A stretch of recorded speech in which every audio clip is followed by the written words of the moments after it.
Hi guys and girls, welcome back to Watch the Time. So today I've got in a Cadisen. It's the C8200. There've been a few Cadisens kicking about. I've had Cadisens long before I started my channel, and they make some interesting watches, some good, some bad. I saw this one pop up on AliExpress. It looked like sort of a cross between an AP and what's the other one? A Patek Philippe, I believe. There's a little bit of a hybrid going on, maybe with some other design cues, some other watches as well. There's lots going on, but like I say, I looked at it.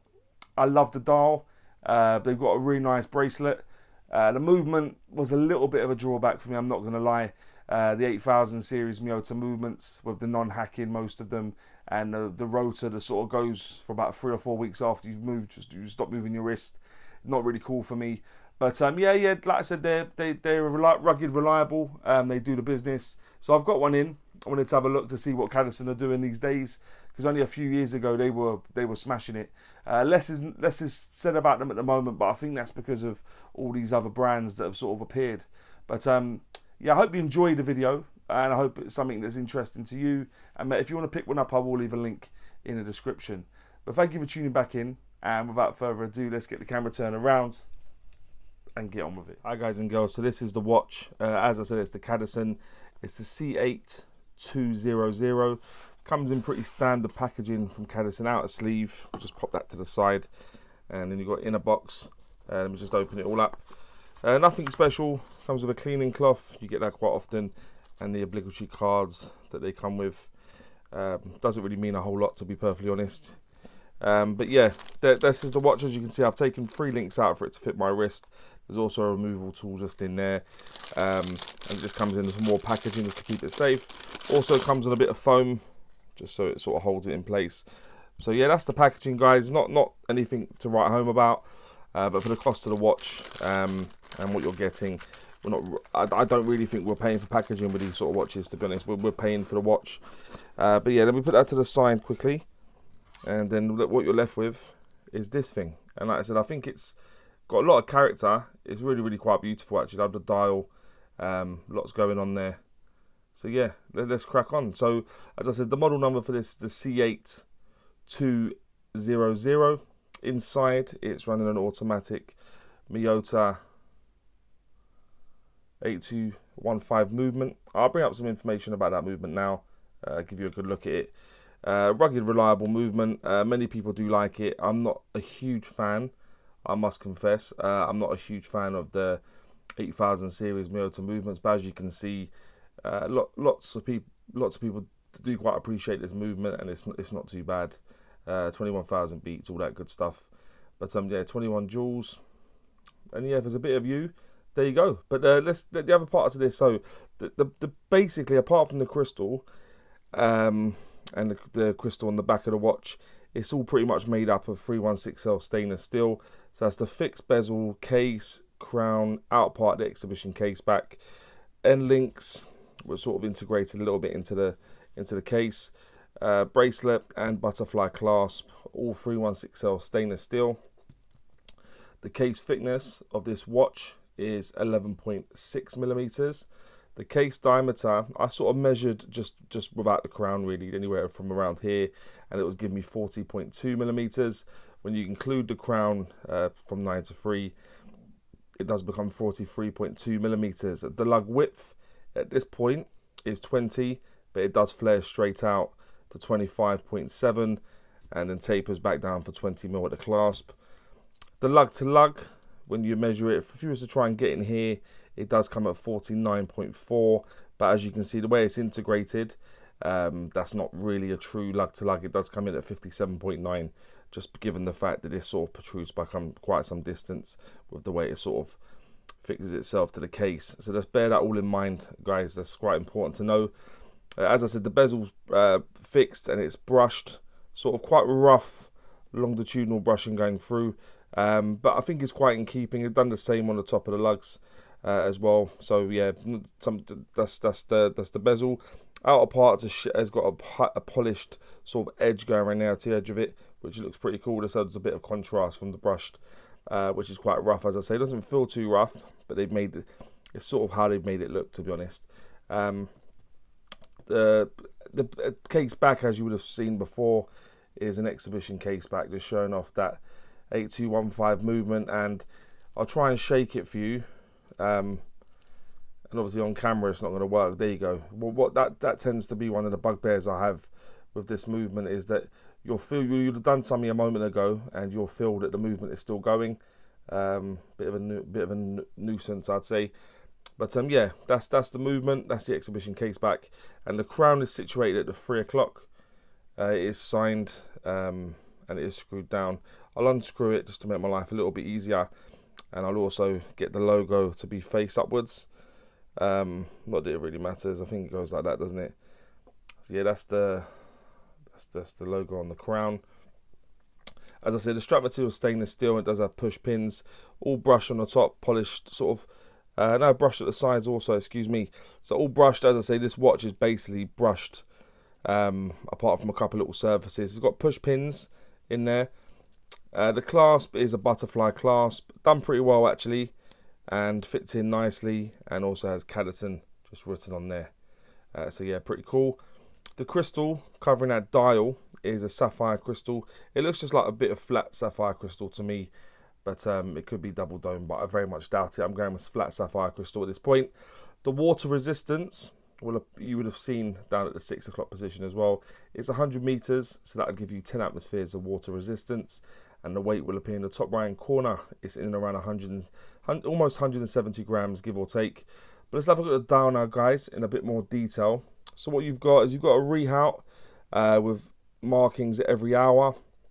No minute track, unfortunately. Inside of that, what you have is applied indices everywhere. Double batten at the 12, slightly smaller batten at the 3 to make way for the date window. Just below the double batten at the 12, you have Cadisen with the logo, and also Cadisen and script writing underneath that.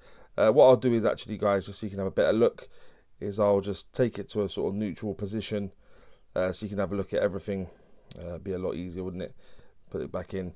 But yeah, so automatic, water resistant, 100 meters, which just clarifies what I've said. The loom on this isn't terrible. You've got loom on the hands, and also the indices, which I'll bring up just now. Not exactly going to light up the room, but actually not too bad, given it's a Cadisen. I wasn't expecting the earth, to be quite honest. So yeah, not bad. The dial for me is where this really shines. It's almost like sort of like a ceramic style dial. It looks really, really cool, sort of horizontal, or yeah, you got lines going through. And like I said, it's sunburst also, green sunburst dial, so you get different shades of green, and in certain areas it looks almost black. But I like that, to be honest. I like a bit of texture and stuff going on my dial. I don't like it just matte black or matte any colour really. I like it just to have a bit of texture and a bit going on. But then this dial certainly delivers on that. The movement is not a hacking movement, so if you take it out, it will carry on.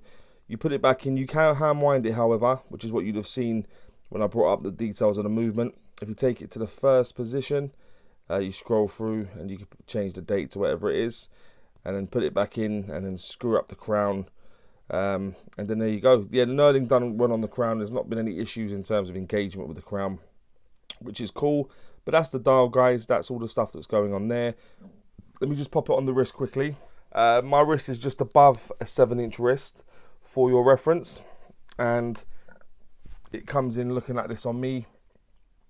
Pretty sharp actually. The bracelet is beautiful, as you can see how the light sort of glistens off it, and yeah, that's what it looks like on me, as you'd have seen in the daylight conditions as well. Quite an attractive watch, one that you're probably going to get comments on as and when you're wearing it. But that would now take me on to what I think is pants and pucker about the watch. And as I always do, I always start with pants. I like to go on a high with pucker. So what I think is pants is the movement. I've been pulled up a couple of times recently, or a while ago, saying about, to elaborate. So yeah, the reason I don't like the 8000 series Miyota movements is quite simple. The rotor that goes on for about a month after you finish moving, and the fact that a lot of their 8000 series movements don't hack. For me, that's just not good enough in this day and age. So they're the main two things. Yeah, so the movement, the no minute track. In terms of, for me, I like to set my watches quite accurate. So what I'll tend to normally do is I'll set it bang on. So I haven't got a time grapher, so then I can have a gauge, so how much time it's gaining or losing per day. And without a minute track, I'll have to wait to set the time in increments of 5. And if it's 1 minute past that time, I've got to wait for 4 minutes before I can set it. Probably not a big deal, but yeah, I would like to have a minute track on that rehout. The bracelet sharpness, so yeah, in places this bracelet is sharp. It's a bit unfinished, which is unfortunate. There's certain areas you can feel it. It just feels a bit sharp. The bracelet width, just yeah, I think it tapers down back to 20, but I would have liked to have seen it taper just a little bit more. To be honest, it feels quite thick on the wrist. Yeah, and the crown stem. So as I said, the engagement with the crown is cool, but there's no real defined pop on there. But I would like to have popped a little bit more. So yeah, the crown stem as well. So just to surmise, I'd go with the movement. I'd go with the fact there's no minute track. I would go with the bracelet sharpness, the bracelet width, and the crown stem in terms of what I think is pants. What I think is pukka is the sapphire crystal. I think you all knew I was going to say that.